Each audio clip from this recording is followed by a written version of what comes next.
ऊपर लगाएगा। पाकिस्तान कभी किसी से भीख नहीं मांगेगा।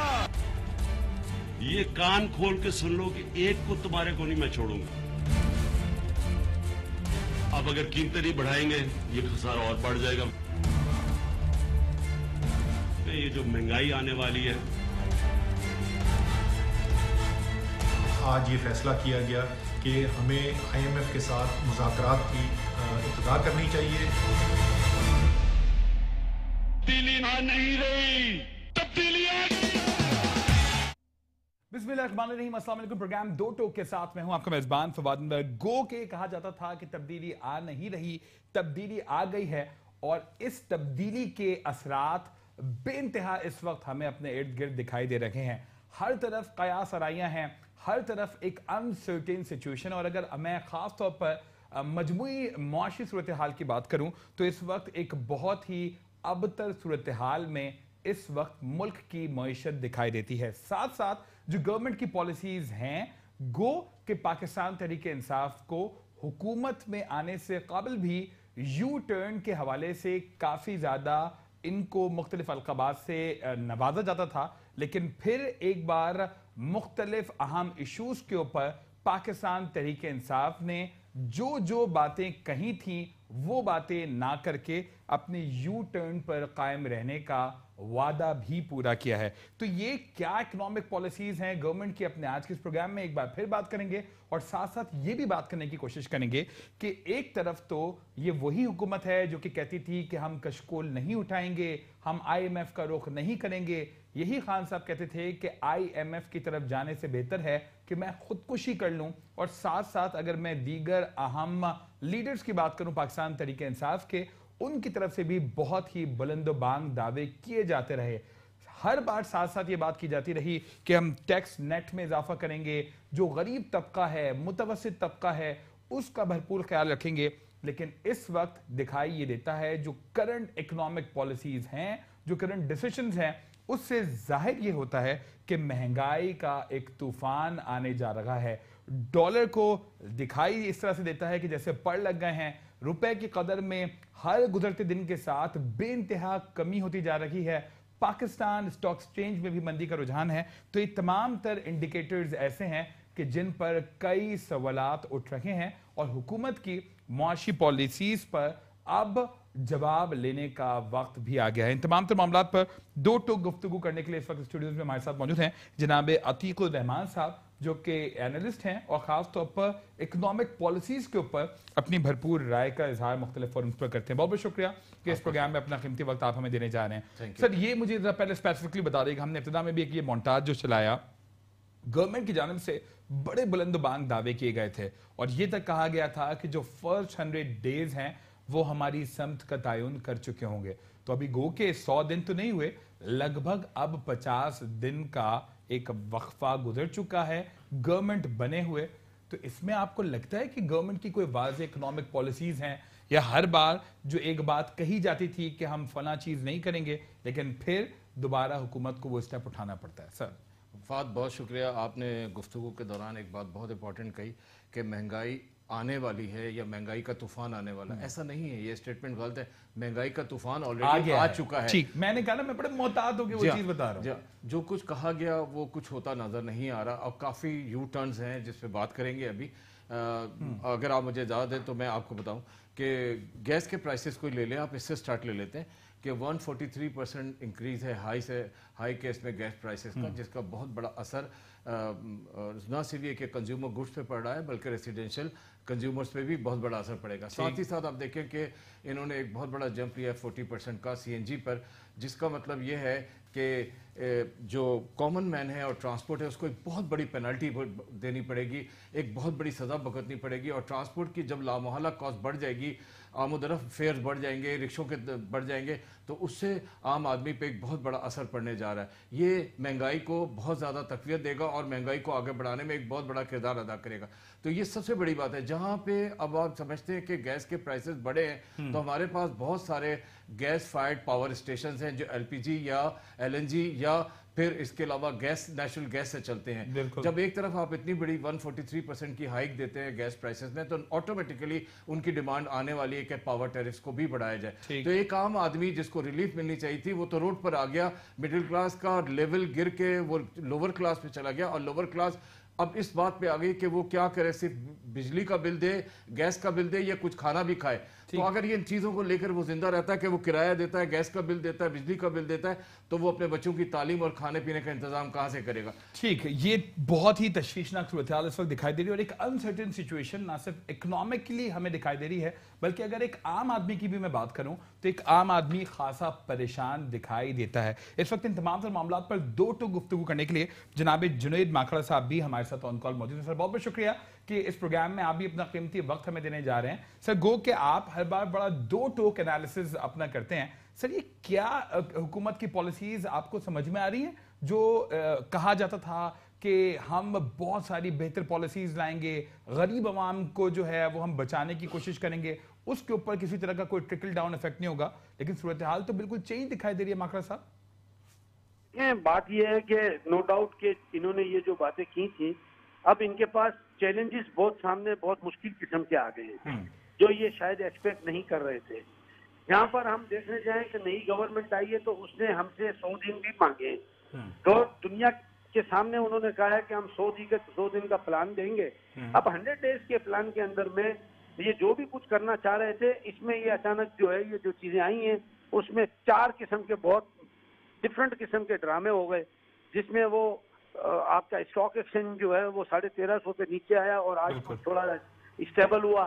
फिर इसके बाद डॉलर का आया, फिर इसके बाद जो है वो सबसे पहले उन्होंने गैस प्राइसेस को उन्होंने ऊपर किया, और फिर वो दुबई की मार्केट के हवाले से उन्होंने जो एमएसटी स्कीम थी उसमें सबको नोटिस भेज के इतना इन्होंने फ्रस्ट्रेशन फैलाया है कि जिसकी कोई इंतहा नहीं है कि भाई अगर एमएसटी में आदमी घुसा है तो वो तो कमिटमेंट थी पिछली गवर्नमेंट की कि आपको कुछ नहीं पूछा जाएगा जब आप भरोगे। तो अब मेरा कहना यह है कि ये आपने पिछली हुकूमत का ये नहीं कहना कि इनहेरिटेंस में ही आया है भाई, ये एक असेंबली में पास हुआ है आपका एमनेस्टी, और आप इसके बाद इसके ऊपर अपनी नई बातें जो कहोगे, इसमें सुप्रीम कोर्ट ने भी कहीं नहीं कहा था। उन्होंने तो एफबीआर को और स्टेट बैंक को जो है वो पावर दिए थे, कभी एफआईए को भी नहीं दिए थे।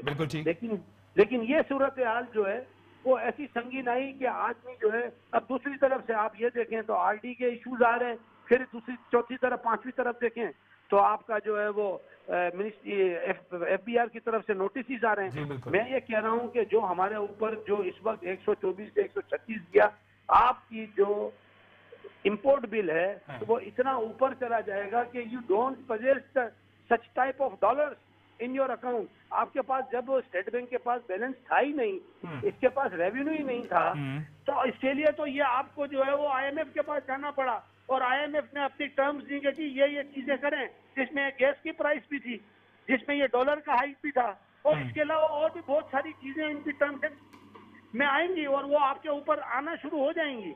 इसके बगैर तो वो आपको आईएमएफ पैसे नहीं देगी आपको, तो आप इसमें से बेल आउट जब ये होते हैं जब आईएमएफ की मिलती है। अब ये इनकी मजबूरी हो गई है, और ये हमारे प्राइम मिनिस्टर साहब के पास भी असद उमर साहब गए और ये वाली बात समझ में आ गई कि जी इसमें सिवाय आपके पास बेल आउट के आईएमएफ के अलावा कोई चारा नहीं है। चलें थोड़ी देर के लिए मान लें, लेकिन आप तो कहते थे कि हम किसी के पास कशकोल लेके नहीं जाएंगे, और ये तक कहा जाता था कि बजाय कशकोल फैलाने के या आईएमएफ की तरफ जाने के खुदकुशी कर लेंगे, तो भाई कम से कम कमिटमेंट तो दे देंगे, इसके बाद हम नहीं जाएंगे। अच्छा, ये तो दे कुछ तो आदमी कॉन्फिडेंस मेजर्स ले और लोगों को बिल्टअप करे। अब सारे कॉन्फिडेंस शेक हो गए, तो हम ये चाह रहे हैं कि हुकूमत काम करे, और जो इन्होंने इस वक्त जितने भी इक़दाम लिए हैं उस पर एक नजरसानी करे, और कम से कम कराची चेंबर को कम से कम ऑन बोर्ड तो ले के भाई ये सारे लोग तो हमारी चेंबर पे आके बैठ गए हैं। माखड़ा साहब, सर मुझे ये बता दीजिएगा माखड़ा साहब, जिस तरीके से मैंने इब्तिदा में भी कहा कि आप बड़ी दो टोक गुफ्तगू करते हैं, सर आप जैसे लोग हैं जो कि ताजिर बिरादरी की भरपूर तरीके से मुख्तलिफ फोरम्स पे नुमाइंदगी करते हैं, तो सर क्या आप लोगों से किसी तरह से कोई राब्ते नहीं है, कोई रवाबत नहीं है?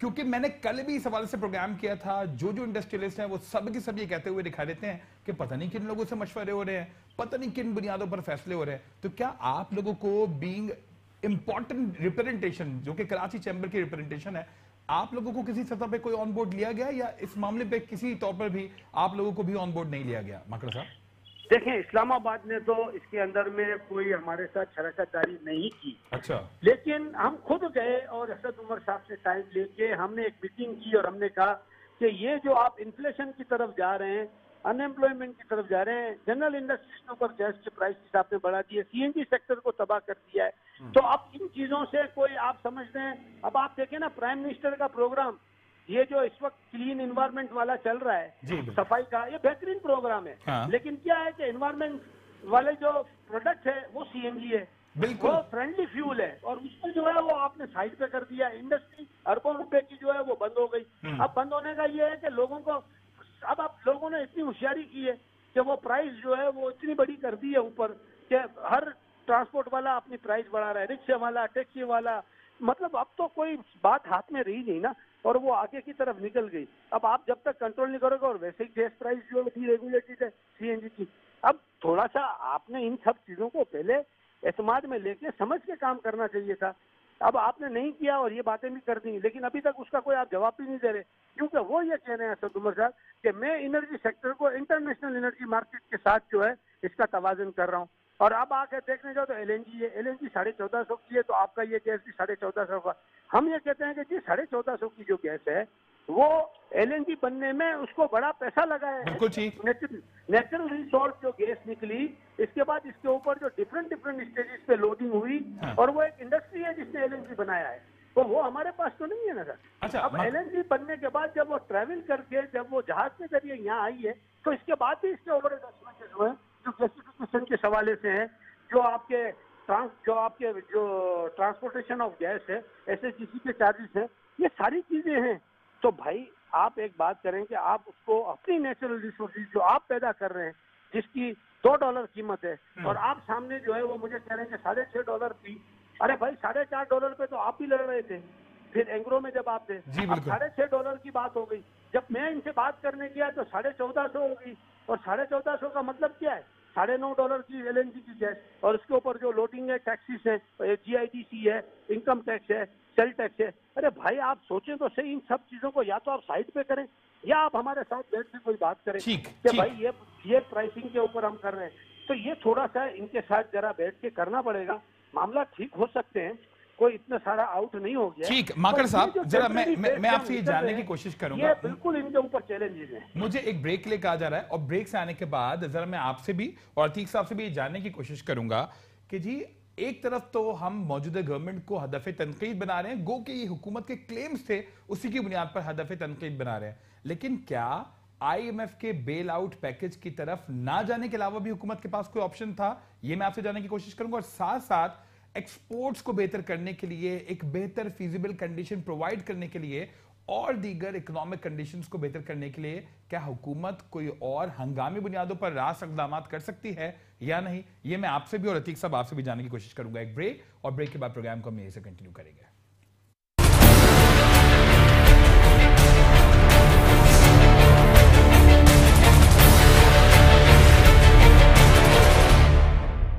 प्रोग्राम में आपको एक बार फिर खुशामदीद कहते हैं। ब्रेक के बाद माकड़ साहब सर ये मुझे बता दीजिएगा, मैंने जिस तरह से ब्रेक पर जाने से काबिल भी पूछा कि हम हदफ तनकीद बना रहे हैं मौजूदा गवर्नमेंट को, लेकिन क्या इनके पास कोई और वे आउट था? गो के एक हमारे पास एक जेन्युइन ग्राउंड है कि यही गवर्नमेंट हुकूमत में आने से काबिल ये कहती रही थी कि जी हम आईएमएफ की तरफ नहीं जाएंगे, हम आम आदमी के लिए बिजली और गैस महंगी नहीं करेंगे, और बहुत बड़े बड़े दावे किए गए थे। लेकिन क्या ये तमाम तर चीजें करने के अलावा इस मौजूदा गवर्नमेंट के पास कोई और ऑप्शन था माकड़ साहब? एतमाद बहाल करना सबसे पहली इनकी प्राइमरी प्रायोरिटी होनी चाहिए। लोगों का, जो इन्वेस्टर हैं, जो इंडस्ट्रियलिस्ट हैं, जो बिजनेसमैन हैं, उनका जिनसे आपको रेवेन्यू मिलता है, टैक्सेस मिलते हैं, और आपका मुल्क इससे चलता है। आपने 3 पिलर पे मुल्क को खड़ा किया है, चौथा पिलर तो भूल ही गए, वो बिजनेस कम्युनिटी है। मुझे अफसोस इस बात का, एक तो है। दूसरी बात यह है कि अब आप इसको कैसे चलाएंगे, और अब आपके साथ चैलेंजेस जो हैं उसका सामना कैसे करेंगे। तो भाई उनके पास भी चैलेंजेस आए थे जो पिछली हुकूमत थी, उन्होंने आपसे कोशिश करके किसी तरीके से आखिरी दिनों में एमनेस्टी स्कीम निकाली और लोगों को इस नेट में लिया ताकि कि आपके पास कुछ रेवेन्यू जनरेट हो जाए। लेकिन आपके पास अब यही ऑप्शन है कि आप दोबारा एमनेस्टी निकाल दें, एक तो तरीका ये है। और दूसरा ये है कि आप कम से कम जो लग्जरी आइटम्स इंपोर्ट हो रही हैं, आप अपने इंपोर्ट बिल को तो कम करें। आप तो दूसरी तरफ क्या कर रहे हैं कि जी सीएनजी को बंद किया तो $1.2 बिलियन का आपको और मजीद बिल जो है वो ऑयल की शक्ल में, आपको पेट्रोल की शक्ल में इंपोर्ट करना पड़ेगा। वो कहाँ जाएगा आपका? बिल्कुल सही। आप कहाँ जाएंगे आप इसमें? तो भाई बहुत सारी चीजें हैं, आप हर चीज को ये तो देख लेते हो कि हमारे घर में ये पैसा आ गया, फिर वापस जब निकल जाता है तो आपको नजर आता है कि स्टेट बैंक के पास तो कोई रिजर्व नहीं रहे। तो ये जरा थोड़ा सा बैलेंस ऑफ ट्रेड और बैलेंस ऑफ पेमेंट को देखना होगा। और मैं समझता हूँ कि बड़े एक्सपर्ट हैं, हर आदमी इनके पास है हर टाइप का, लेकिन सिर्फ कमी जो है वो मशावरत की है, सच्ची बात ये है। और मैं आपको ये बता दूं कि इनके पास और भी दूसरे एविडेंस निकलेंगे, ऊपर सारी चीजें तो आदमी नहीं बता सकता। इतना बड़ा अगर हमारा डिजास्टर हुआ है कि हम सारे पीछे की तरफ निकल गए हैं और अभी हमें ये एतमाद दें कि साहब आगे जो है कोई प्रॉब्लम नहीं आएगी, ऐसा तो कोई स्टेटमेंट अभी तक नहीं आया है।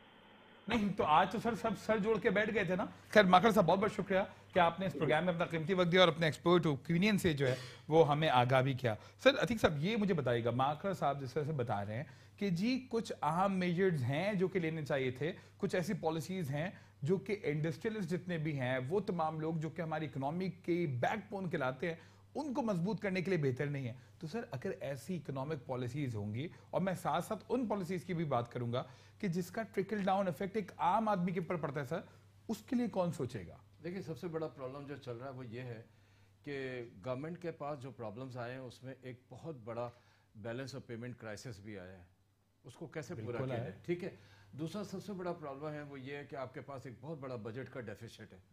बिल्कुल है, वन बात करते हैं, बिल्कुल है। आपका करंट अकाउंट डेफिसिट जो है वो दिन पर दिन वाइड होता जा रहा है। इकोनॉमिकली बात करें, आपके जो एक्यूमुलेशन है लॉसेस के पब्लिक सेक्टर एंटरप्राइज के, जिसका नाम PIA है, बेइंतहा, ये सब के जो है लॉसेस एक्यूमुलेट हो रहे हैं। तो ये सारा कुछ एक्यूमुलेट होने के बाद आपके पास एक तूफान आ गया। तो गवर्नमेंट ने ये सोचा कि क्यों ना अपने मसल्स हम बिल्ड करें और एक ऐसी मैराथन खेलें जिसमें हम इन प्रॉब्लम से निकल आए। तो उन्होंने सोचा है, अब हमने तो कहा था कि हम IMF के पास नहीं जाएंगे और हमने बहुत बुलंद दावे किए थे कि IMF के पास, लेकिन हम IMF के पास चले जाते हैं, थोड़ा सा बेल आउट लेते हैं। कभी कभी बात ये भी हुई कि हमें that sir they have to fulfil their conditions. लेकिन देखिए आप ये देखिए IMF के पास आज अगर इंडोनेशिया में हमारे असद उमर साहब को जाना था तो उससे पहले ही आपके सामने मेजर्स हम सबके सामने मौजूद है। वर्ल्ड बैंक के इजलास में उन्होंने रिप्रेजेंटेशन करनी थी, IMF के वक्त से भी उनकी वहां पर मुलाकात होगी। सर ये कंडीशन मैं आ रहा हूं आपके तरफ। उन्होंने कहा कि इसका नाम चेंज कर देते हैं, इसको बेल आउट की जगह कुछ और नाम दे देते हैं, लेकिन ऐसा कुछ ना हो सका और उनको कोई और रास्ता नजर ना आया। बिकॉज आप देखें ना, उन्होंने सऊदी अरब को टेम्पर करके देख लिया, बहुत मनाने की कोशिश करी, वो नहीं माने, ठीक है। चाइना के साथ एक ऐसा है कि वो दुनिया में लोगों ने उसको क्रिटिसाइज किया कि उन्होंने आपके बुरे वक्त में, देखिए मैं आपको याद दिलाता चलूं कि जब आपका पिछला बजट आया था, पिछली गवर्नमेंट का जो आखिरी बजट था, आपके पास उस वक्त भी करंट अकाउंट डेफिसिट था बहुत बड़ा और आपका फिस्कल डेफिसिट भी था, यानी उर्फे आम में ले लें कि आपके बजट में एक बहुत बड़ा गैप था, बिल्कुल खसारे का बजट। उन्होंने नेक्स्ट डे आपको $2 बिलियन आपके पास रेमिट कर दिए थे ऑलरेडी आपको कवर करने के लिए। थोड़ा स्टेबल हुए थे, थोड़े स्टेबल। आपके रिजर्व्स का तो ये हाल है कि आज आप अपने रिजर्व्स की फिगर देखें तो $8.40 बिलियन पे खड़ा हुआ है। तो अब ये कहा जाता है ना कि जिस वक्त गवर्नमेंट फॉर्मुलेट हुई $16 बिलियन पे आपके रिजर्व्स खड़े हुए थे। इंटरेस्ट प्लस एक्चुअल पे करने के लिए, डेट सर्विसिंग के लिए $9 बिलियन चाहिए, वो आपके पास रिजर्व में नहीं, आपके 1.5 मंथ के इंपोर्ट बिल का रिजर्व है। दूसरी बात मेरे सुन, जब आप IMF के पास जाते हैं तो एक ही बात आपके से क्या आती है कि don't go to IMF, it is fatal. मैंने हमेशा यही बात की है कि ये फैटल है, ये नुकसानदेह है, ये बेपनाह नुकसानदेह। क्यों? इसके 5 पॉइंट्स उन्होंने जो आप पे डिक्टेट करने हैं उसका आपको एक असर नजर आ रहा है। उन्होंने कहा जी आप रूपी को शेड करें अगेंस्ट डॉलर अप टू 145 तक जाए, 145 तक जाए। आज आप 137 पे बंद किया ना, बिल्कुल you are quite near by to that amount. एक बात आपने उनकी मानी, बिल्कुल। दूसरी बात सुने उनकी जो आपने मानी, अभी आप गए नहीं है, अभी उनको आप प्लीज कर रहे हैं, मान रहे हैं, उनको दिखा रहे हैं, देखो हम तुम्हारी बातें सुन रहे हैं। आपने अपना इंटरेस्ट रेट 8.5% से बढ़ा दिया, उन्होंने कहा इसको और बढ़ाओ। मॉनेटरी पॉलिसी में आपने देखा 100 बेसिस पॉइंट इंक्रीज हुए, ठीक है। तीसरी चीज उन्होंने ये कहा कि आप अपने टैक्स नेट को एक्सपेंड करें, वो ठीक है, एक बहुत अच्छी बात है, टैक्स नेट को एक्सपेंड करना चाहिए। इसके अलावा जो सबसे इंपॉर्टेंट बात है वो उन्होंने ये कही कि आपके पावर एंड गैस के टैरिफ्स इंक्रीज होने चाहिए। और सर उसका इन तमाम ऑलरेडी इंक्रीज किए हैं, आम आदमी पर ही इंपैक्ट पड़ेगा। ऑलरेडी इंक्रीज हुए हैं। इकोनॉमिकली स्पीकिंग में आपको थोड़ा सा सबूत देकर बताता हूं। देखिए अभी जो आपने गैस को 143% पे इंक्रीज किया है, तो इसका मतलब है आप 111 बिलियन रुपए का जनरेट करना चाहते हैं रेवेन्यू। वो रेवेन्यू कहां जा रहा है, फिर मैं आता हूं आपकी इसकी बात की। 95 बिलियन रुपीस आपके एसएचजीसी और नॉर्दर्न के पास चले जाए, 16 बिलियन फेडरल गवर्नमेंट ले ले। अब आपके पास 56 बिलियन की और एक गुंजाइश आपने निकाली जो आप आईएमएफ को प्लीज करने के लिए मजीद इसको इंक्रीज करेंगे। वो उन्होंने कैरिड फॉरवर्ड कर दिया है, साहब बताया हमने 56 बिलियन रुपीस कैरिड फॉरवर्ड किए, जो भी हम लगाएंगे हम इन टैरिफ्स को इंक्रीज करेंगे। और बात देखिए इन्होंने जो दूसरी बात कही है वो ये कही है कि आपको अपनी जहां करेंसी को डीवैल्यू करना है, अपने इंटरेस्ट रेट्स को बढ़ाना है, पावर गैस के टैरिफ को बढ़ाना है। आपको एक बहुत इंपॉर्टेंट बात उन्होंने कही कि आपके जितने नॉन डेवलपमेंट एक्सपेंडिचर, अभी मक्ता साहब कह रहे थे कि उनको ये बहुत अच्छी बात की। तो ये तमाम चीजों पे जब आप अमल करते हैं तो मुझे बात कंप्लीट करने दीजिए। आपको एशियन रेटिंग एजेंसी जो सबसे बड़ी रिलायबल एजेंसी है वो आपको कहती है कि आपका इन्फ्लेशन ऑलरेडी 2% बढ़ चुका है और आपका जीडीपी खतरे में है कि 1% की डिक्लाइन पे आएगा। आप एक दफा जीडीपी को डिक्लाइन करते हैं, आप इसका मतलब 4 लाख जॉब से हाथ धोते हैं, बच्चों को उनको जॉबलेस करते हैं।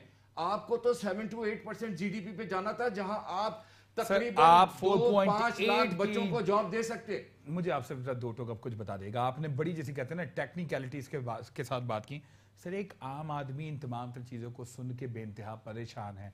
आज मैंने सड़कों पर देखा है लोगों को ये डिस्कस करते हुए कि यार महंगाई बहुत बढ़ गई है, आइंदा आने वाले दिनों में महंगाई का तूफान आने जा रहा है। सर ये वही गवर्नमेंट है जो कि कहती थी कि हम 1 करोड़ नौकरियां प्रोड्यूस करने जाएंगे अपने उन 5 साल के टेन्योर पे, अगर हम पीटीआई की गवर्नमेंट फॉर्मुलेट होती है। सर एक तरफ आप ये तो चक्का चलता आप नहीं। एक तरफ ये मुझे बता रहे हैं कि जी 4 लाख से 5 लाख नौकरियां जो है वो फारिग होंगे लोग। तो सर ये कौन सी चीजें हैं, ये तमाम तर चीजें किस तरफ जा रही हैं? एक तरफ महंगाई बढ़ रही है, आपकी अशिया सर्फ किधर पे पहुंच गए, लोगों की आमदनी उसी जगह पर मौजूद है। ये जो इनबैलेंस सिचुएशन है ये फिर जाकर आम आदमी की तरफ जाएगा। सर उसके लिए तो बात करने वाले में एक चीज बहुत इंपॉर्टेंट जो सामने आ गई, जिससे हमने इब्तिदा की थी, वो मैंने आपको बताया था कि मिडिल क्लास गिर के लोअर क्लास हो गया और लोअर क्लास रोड पर आ गई। बस ये इसका सोल्यूशन है, जवाब है। इन्फ्लेशन, महंगाई इतनी ज्यादा बढ़ चुकी है और बढ़ रही है, इट विल गो। और अब आप आईएमएफ के पास जाएंगे, आपको ये जितनी 5 बातें मैंने आपको बताई इसके डिक्टेशंस लेंगे, आप कहीं के नहीं रहे। सर मुझे जरा 2 टोक ये भी बता दीजिएगा कि ऑस्टेरिटी जो ड्राइव है वो गवर्नमेंट ने शुरू की। उन्होंने कहा कि जी ठीक है हम जो अपने जो एक्सपेंडिचर्स हैं उनको कर्टेल करेंगे, भैंसे तक जो है वो उठा के भेज ये तो बहुत सर, तो ये क्या ये चीज़ बहुत है? अच्छी बात है। ऑस्टेरिटी तो बहुत अच्छी बात है सर, बहुत अच्छी बात है। मैं आपसे ये पूछ रहा हूँ कि एक तो तरफ तो आप इतने बुलंद बांग दावे कर रहे थे कि जी चाय बिस्किट सर्व होगा, कोई बड़े बड़े खाने नहीं होंगे सर, लेकिन तमाम तर चीजों में भी तो यू टर्न्स हैं। खुद हमारे फवाद चौधरी साहब बोलते थे ना कि जी कोई जो है वो, बल्कि हम प्राइवेट प्लेन्स की तरफ नहीं जाएंगे, हम जो है वो कमर्शियल तैयारों पर ही सफर करेंगे। प्राइम मिनिस्टर साहब मैं तो खुद बोलता हूं कि जी करना चाहिए, अच्छी बात है, प्राइम मिनिस्टर साहब का वक्त बड़ा कीमती होगा, लेकिन इतने बुलंद बांग दावे नहीं करने चाहिए थे ना गवर्नमेंट को। मुझे एक बात कहने की इजाजत दें, वादा किया गया कि कई लाख घर बनाए जाएंगे।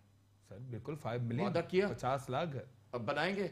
आपके पास बिजली नहीं है, आपके पास गैस नहीं है, आपके पास पानी की शॉर्टेज है, आपके पास पैसा नहीं है, आप आईएमएफ के पास जा रहे हैं बेल आउट लेने के लिए, ठीक है। आपके पास रेती बजरी नहीं है। दुनिया में ये बात अच्छी तरह हर एक को पता है कि Dubai is famous for a sand city. बिल्कुल ऐसा रेती का शहर है, लेकिन आज उसकी भी रेती खत्म हो गई। उसने ऑस्ट्रेलिया से 2 पानी के जहाज रेती भर के मंगाए। आपके पास तो वो रेती भी नहीं है, आपके पास बजरी नहीं है। आप मलीर में जाते हैं, पानी खोदते हैं, 100 फीट तक जाते हैं, आपको पानी नहीं आता। तो आप घर किस चीज से बनाएंगे? पैसा नहीं है आपके पास। जब आप घर नहीं बनाएंगे तो आप एम्प्लॉयमेंट कैसे देंगे? This is very alarming situation. एक ब्रेक के लिए मुझे कहा जा रहा है, ब्रेक की तरफ जाएंगे और ब्रेक के बाद कुछ इसी हवाले से बात करेंगे और हुकूमत के पास इस वक्त मजीद ऑप्शंस क्या कुछ हैं ये जरूर जानने की कोशिश करेंगे।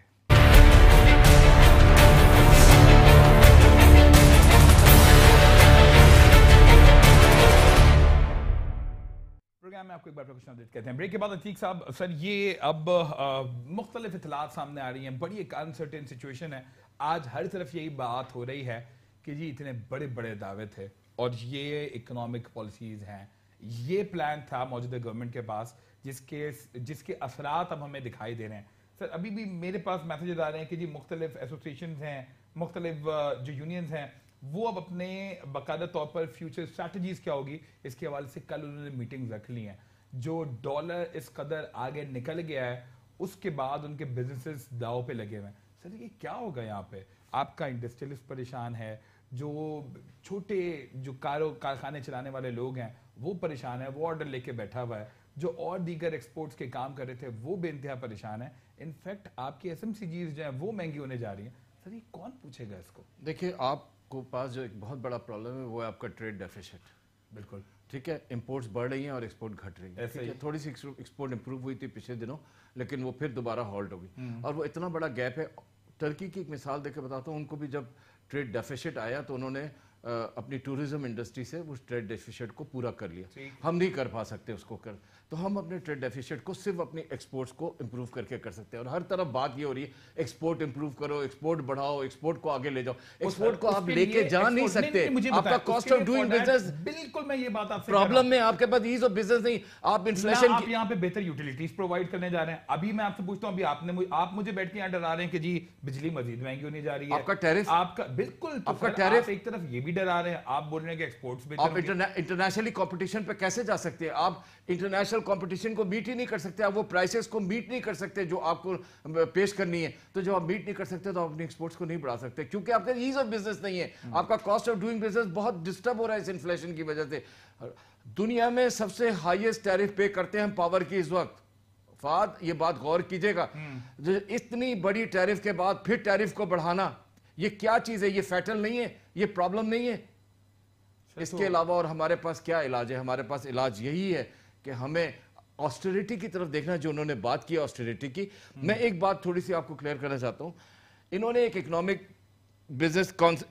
एडवाइजरी काउंसिल बनाई, जो बहुत बड़ा इकदाम था प्राइम मिनिस्टर इमरान खान का। पिछली इकोनॉमिक एडवाइजरी काउंसिल्स में प्राइम मिनिस्टर कभी कभी इंटरेस्ट लेता था, फाइनेंस मिनिस्टर को हेड करता था, 4 महीने। ये अब हर महीने 2-2 मीटिंग हो रही है, प्राइम मिनिस्टर खुद इसको हेड कर रहे हैं। ये एक बहुत अच्छी बात है। लेकिन दूसरी तरफ मैं एक कंप्लेन करूंगा कि काउंसिल ऑफ बिजनेस लीडर जो बनाई है, वो मुझे लगता है वो काउंसिल ऑफ बिजनेस टाइकोन्स बना दी उन्होंने। वही पुराने गिने चुने लोग, वही टाइकोन्स, वही बड़े बड़े लोग जो पीएमएल गवर्नमेंट, पीपी गवर्नमेंट। एक अच्छी बात बिजनेस कम्युनिटी से कॉमन आदमी को नहीं लिया तरीके से। सर देखिए ना, उनका एक्सपीरियंस भी होता है, और वो तमाम मारूफ हमारे बिजनेसमैन जो कि बिजनेस कम्युनिटी की रिप्रेजेंटेशन करते चले आए हैं, वो बड़े बेहतर अंदाज में हर गवर्नमेंट को बताते हैं कि जी एक बिजनेसमैन के मसाइल क्या हैं। जुबैर मोतीवाला साहब भी इस वक्त हमारे साथ ऑन कॉल मौजूद हैं। सर बहुत बहुत शुक्रिया कि इस प्रोग्राम में अपना कीमती वक्त हमें देने जा रहे हैं। सर ये फरमा दीजिएगा कि इस वक्त अभी जो मैं करंट सिचुएशन देख रहा हूं, आप सभी लोग जो है इस सिचुएशन से वाकिफ भी हैं। सर क्या आपको हुकूमत की कोई वाज़ेह इकोनॉमिक पॉलिसीज दिखाई देती हैं, या तो आप इसके ऊपर क्या राय रखते हैं कि जो यकदम एक तूफान महंगाई के आने का भी बताया जा रहा है, डॉलर जो है वो बहुत ज्यादा ऊपर चला गया है और दीगर अहम इश्यूज क्रिएट हो गए हैं? सर ये है कि ये जो आपने बात की महंगाई का तूफान, ये तो आना है। अच्छा। ये नहीं हो सकता कि महंगाई का तूफान ना आए। जब आप 10% आप डिवैल्यू करते हैं तो लामहला आपकी रुपए की कदर में कमी हुई है, तो उसके लिए आपको इसको भुगतना है, और ये बहुत ज्यादा इसमें महंगाई भी आएगी, सब कुछ आएगी। लेकिन आपने जो दूसरा सवाल किया कि हुकूमत क्या कर रही है, हुकूमत देखिए फायर फाइटिंग कर रही है। हुकूमत अभी तक कोई ऐसे इकदाम उन्होंने नहीं किए जिससे हम ये कह सकें कि कॉन्क्रीट लॉन्ग टर्म पॉलिसी वो देने में कामयाब हुए हैं। आप ये देखें, जब उन्होंने टेक ओवर किया तो ये 2 महीना और कुछ दिनों का उनके पास फॉरेन एक्सचेंज रिजर्व था।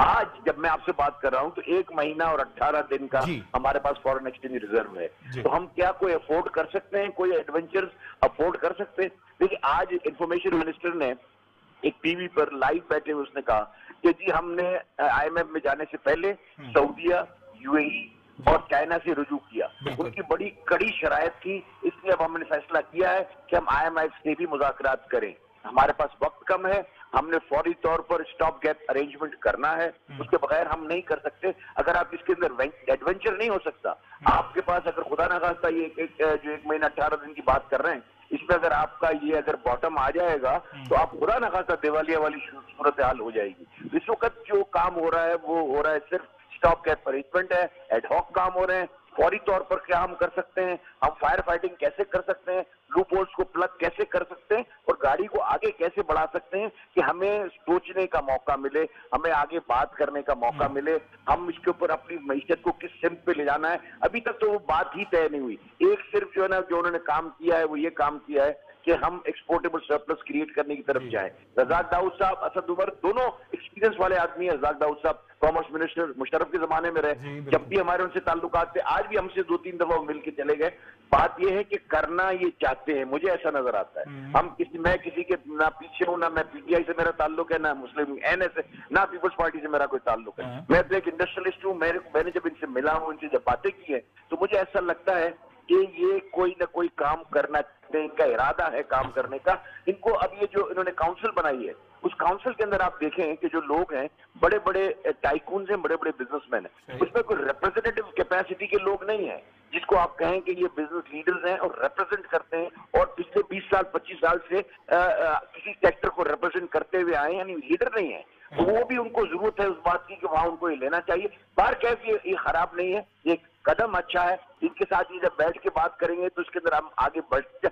आज आप ये समझ लें कि हर महीने के $2 बिलियन का डेफिसिट है, यानी एक महीना जब गुजरता है तो आपके पास खसारा $2 बिलियन के हिसाब से आपके ऊपर, पाकिस्तान के ऊपर चढ़ जाता है। इसको अगर आप पाकिस्तानी रुपए में देखें, इतनी बड़ी रकम है कि हम जो है इसको, ये जो हमने जो सफेद हाथी पाले हुए स्टेट ओन्ड एंटरप्राइजेस, उसके अंदर हम 500 से 700 अरब रुपए देते हैं और ये सिर्फ ये कल का जो आपका वैल्यू है उससे 902 बिलियन का हमारे ऊपर पाकिस्तानी रुपए में कर्जा बढ़ गया है।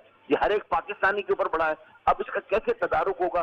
बात तो ये नहीं कि जब हमने कर्जा बढ़ाया है तो सोच क्या है, आपने समझना ये कि सोच क्या है। सोच ये है कि आज मैं इसको बढ़ा के इस वक्त को निकालूं, आगे ऐसी पॉलिसियां बनाऊं जिससे मैं अपने रुपए की कदर को अपनी जगह पे वापस लाऊं, इस मुल्क में खुशहाली लाऊं, मजदूरों को मजदूरी दूं। आज जो 29% लोग जो अब बिलो द पॉवर्टी लाइन रह रहे हैं उनको मैं बाहर निकालूं, मजदूरी जॉब क्रिएशन करूं और जॉब के मौके क्रिएट करूं। इस तमाम बातों के लिए पॉलिसियां बनानी पड़ेंगी, शॉर्ट टर्म, मीडियम टर्म और लॉन्ग टर्म। शॉर्ट टर्म आप जा रहे हैं, IMF के पास जा रहे हैं, ये शॉर्ट टर्म है, चाहे लूप होल हो जाए। मीडियम टर्म आप क्या कर रहे हैं? हमारा उनसे कहना यह है कि मीडियम टर्म में आप सिर्फ एक काम करें कि जो एक्सपोर्ट, आप पहले ये देख लें कि कैपेसिटी है या नहीं है, फिर आप एक इंटरनेशनल एजेंसी को अपॉइंट करें, गर्जी है या मैसीज है, स्विट्जरलैंड बेस्ड बहुत सारी एजेंसियां, उनको आप अपॉइंट करें और आप कॉस्ट ऑफ डूइंग बिजनेस को कंपेयर करें। हमारी बात ना माने बिल्कुल, मैं ये कहता हूं कि आप उनको अपॉइंट करें, पैसे हम देंगे।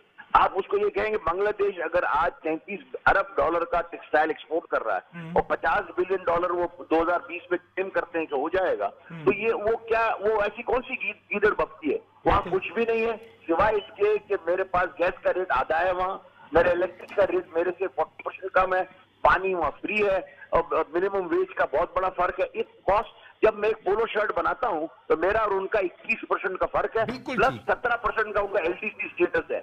यूरोपियन यूनियन के अंदर वो कस्टम प्रेफरेंस मिलती है। लेकिन मैं कुछ नहीं कहता, मैंने उनसे ये रज़ाक दाऊद साहब से मैंने कहा कि आप अपॉइंट करें अपनी पसंद की एजेंसी और कंपैरेटिव चार्ट बना लें कि या हम नाकारा हैं, हम नालायक हैं, या हम कम्पीट नहीं कर सकते जेन्युइनली।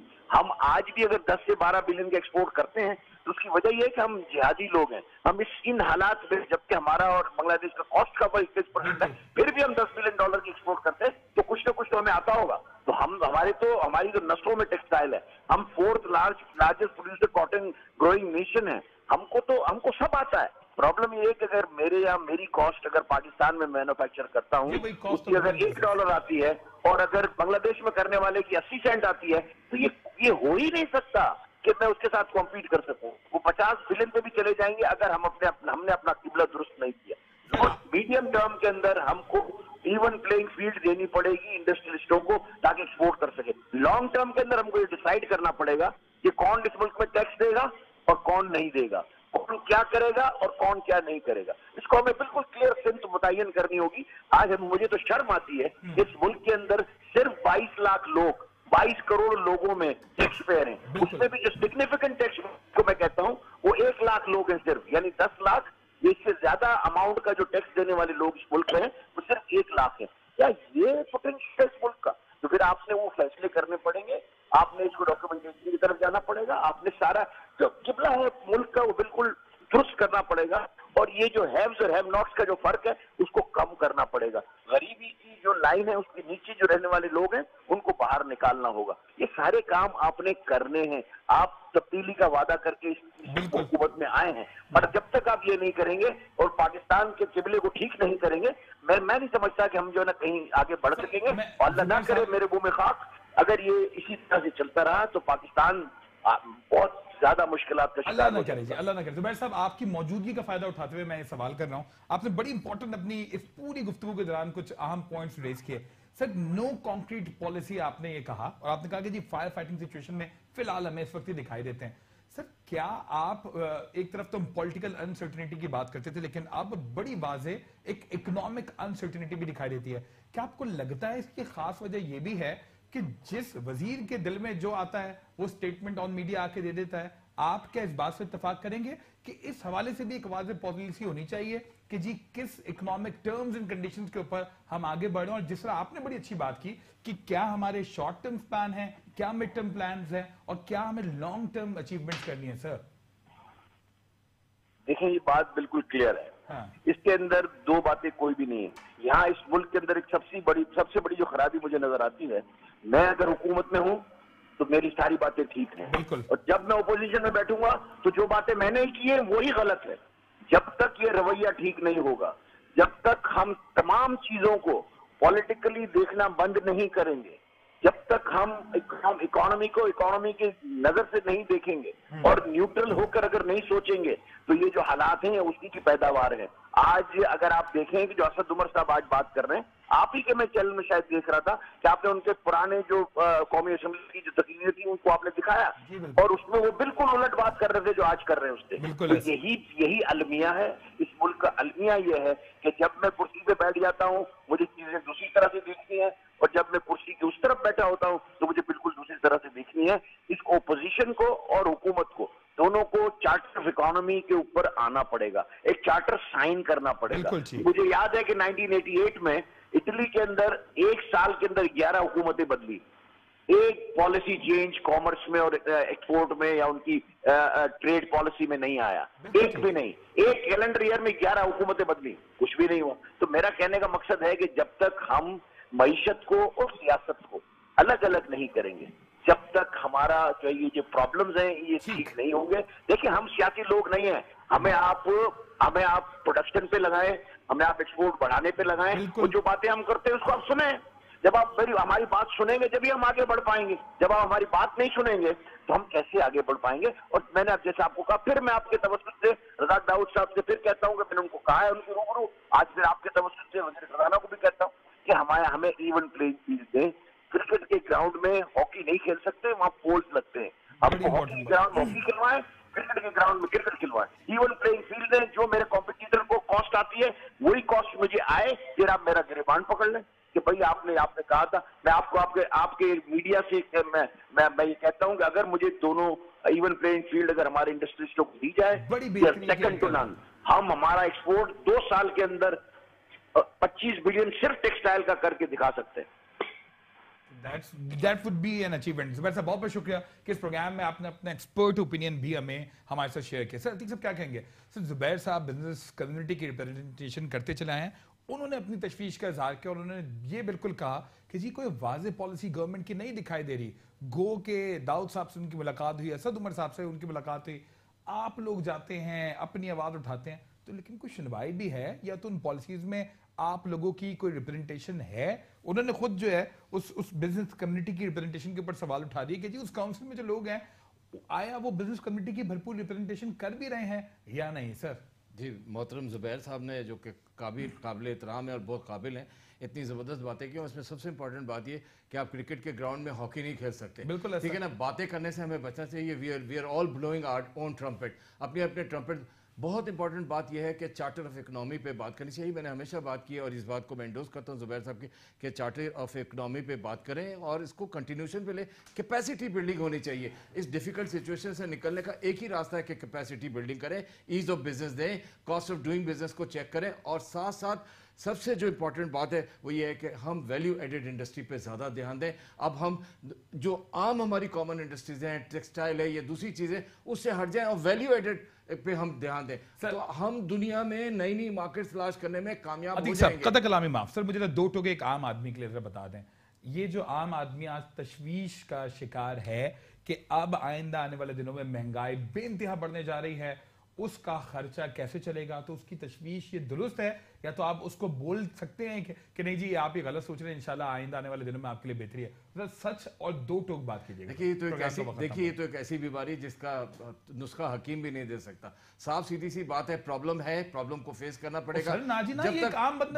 जब तक वो बंदा जो कि चंद हजार रुपए कमाता है, प्रॉब्लम में हम सब प्रॉब्लम में, लेकिन मुझे बताएं क्या उसके लिए कोई होप है या वो यही चीज सोच ले कि जी यही वो एक बात बिल्कुल क्लियर है, we all have to work hard, we all have to work hard। और मैं हमेशा आपके प्रोग्राम में भी और हर जगह कहता हूं, हमें अपनी छुट्टियों को जरा कम करना होगा और इन छुट्टियों को कम करके काम पे ध्यान देना होगा। सर यहाँ पे वही वाली बात है ना, एक आम आदमी, पहले वाली अमन ओमान की सूरत हाल अलग हो जाती थी, अब इकोनॉमिक कंडीशंस ही आपकी ऐसी हो गई हैं कि उसका मालिक उसको उसकी फैक्ट्री से निकाल रहा है। अभी आपने खुद बता दिया कि जी जब काम ही नहीं होगा, जब आपकी एक्सपोर्ट्स ही नहीं होंगी, तो फैक्ट्रियां क्या वो अपने घर का धागा सिलने के लिए बनाएंगे सर? उनको कुछ ना कुछ तो काम चाहिए ना सर। गुफ्तगू का महासिल यही है कि हम सब प्रॉब्लम में, आप में और आम आदमी सब प्रॉब्लम में, और हम सबको इस प्रॉब्लम से निकलने के लिए कोई ना कोई प्लानिंग करनी होगी, जद्दोजहद करनी होगी। और प्लानिंग हमारा काम नहीं है, प्लानिंग गवर्नमेंट का काम है। गवर्नमेंट का काम है, वो गवर्नमेंट है जो कि तब्दीली के नारे लगाती थी, ये वही प्राइम मिनिस्टर है जो कि कहते थे कि जी अगर